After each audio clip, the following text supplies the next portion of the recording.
উদ্বোধনৰ ৬টা দিনৰ পিছতেই মাজুলীৰ চেলেক ধুনাগুৰি দলঙত মেলিল ফাট। ১২ ফেব্ৰুৱাৰীত মুখ্যমন্ত্ৰী ডক্টৰ হিমন্ত বিশ্ব শৰ্মাই উদ্বোধন কৰিছিল মাজুলী লখিমপুৰ সংযোগী চেলেক ধুনাগুৰি দলং।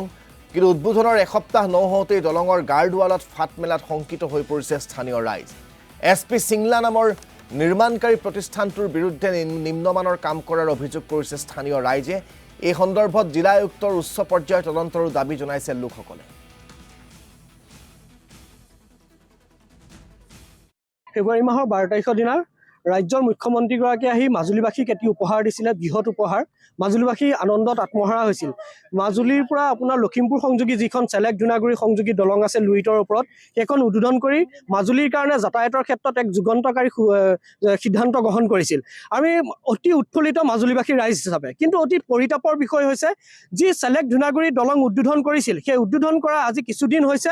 আজি আমি পৰ্যবেক্ষণ কৰি দেখা পাইছোঁ যিসমূহ গাৰ্ডৱাল আছে, গাৰ্ডৱালসমূহ চিৰাল ফাট মেলা দেখা পোৱা গৈছে।